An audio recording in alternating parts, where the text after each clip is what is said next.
Welcome, Miss Hawks. I'm glad you can come today. Are you nervous? No, Got not nervous. permanent record Should here. I be nervous? Shouldn't be nervous. Okay. Your daughter, Hannah, she's doing a great job this year. Thank you. She does seem to be having a really good year. Before we begin, are there any concerns that you want me to be aware of so we can kind of focus our talk on that at all? Well, I'm a little nervous about homework, and I'd like to know if Hannah's making friends in school. All right, well, those are definitely important things. So far, Hannah's been handing all her homework in, maybe an assignment here or there, so she's been doing great with that. So far, so good with that. Okay, I just worry about how long it's taking her in the evening. The expectation usually is about 20 minutes or so on both math and language arts, or it could be mixed in with science and social studies. That's kind of the expectation. Is she taking longer than that? No, it's about the amount of time. It just seems like it's a lot of homework. Okay. Well, homework is usually just to reinforce what we're doing in class. It's practice. If it ever gets to the point where she's getting frustrated or it's taking more than the time that you kind of were scheduling, you can just send an email in or send a note. Just let the teacher know that she worked hard on it for this amount of time, and you can kind of call it a night. Okay, that sounds good. I'll definitely do that. Okay.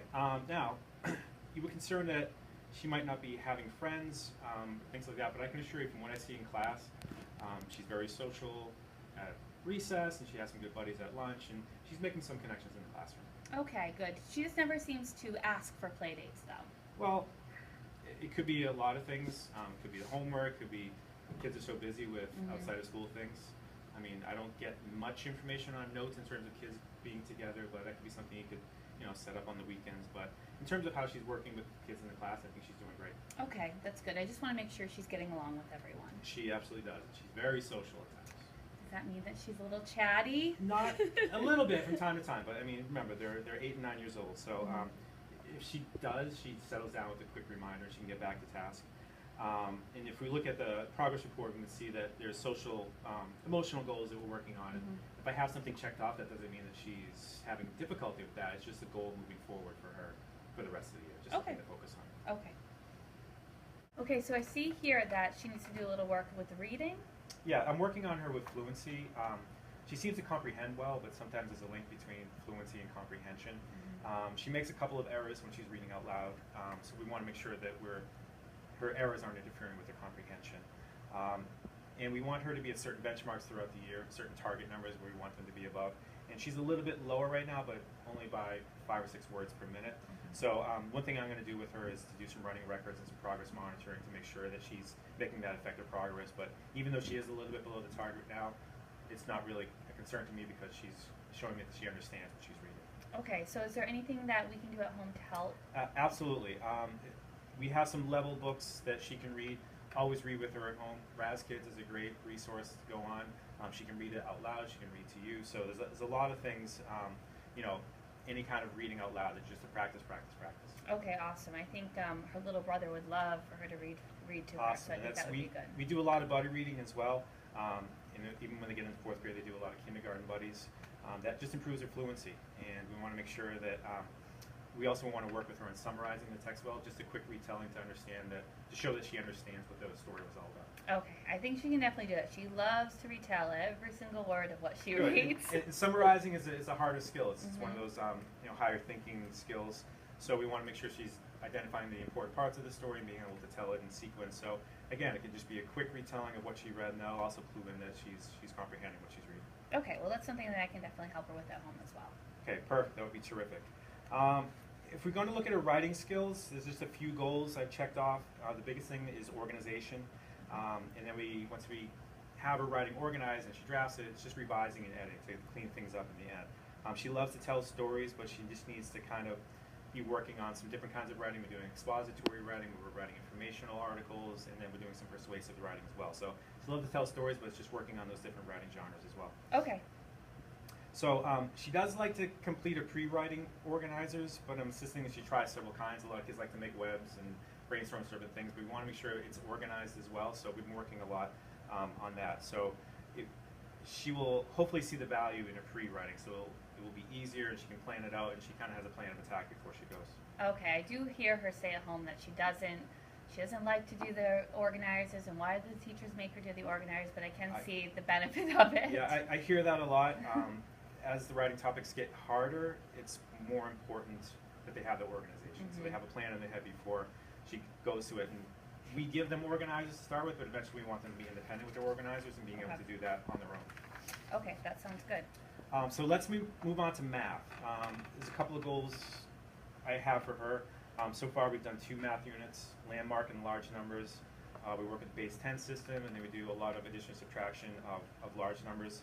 And we're just kind of finishing up the first multiplication unit. Okay, I've seen the multiplication test, and it seems like that might be an area we need to work on with her. A lot of students lose a lot of that practice over the summer. We give weekly multiplication check-ins and practice and progress monitoring.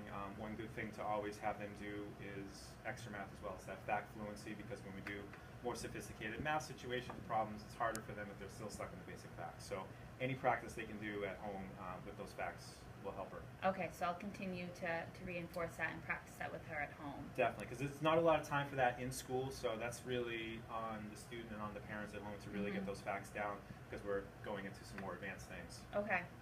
Yeah, those are definitely things that we can do in the car while we're riding or doing chores at home. Those are definitely things that we can drill. Perfect. So I did note that Hannah has to work on solving problems in multiple ways. She usually likes to say, I have one solution, this works for me, which is great, but we want them to have a couple of different ways and actually show that she knows it, to prove it again that she got the answer. Okay, I guess I'm not as great at helping her at home because some of the strategies that come home, I just don't know how to do them. They're different than when I learn them in school. Right, and a lot of kids, we always show you work, and I like to say, like, just get it in the head. One of the things we work with the investigations is being able to have a deeper understanding of math thinking. How do you go about a math problem, especially with logic, and really how you attack it. We can have the memorization of the facts, but it's really about their math thinking. You want to be able to apply that to new situations. Okay, that makes sense. Yeah, I can help her with that. It's nothing new, but she's been doing this kind of math since kindergarten. It's really, she's starting to develop as her own math learner and seeing what those experiences are like. They've been doing this since kindergarten. And we do graphic organizers in writing, but we also can kind of do it in math to kind of plan it out. And I know it's that extra step of showing how they got it. It can be hard for kids, but it's really important for them to show their thinking. That makes sense. And just know that that's developmental too. The kids, we expect 9 and 10-year-olds to be getting there. It's hard for them to really show their understanding and really look at mathematics deeply. Answers are great, but if we don't know how they got there, we don't really know the full picture. Absolutely. Okay. So other than drilling her math facts with her at home, is there anything else that we can do?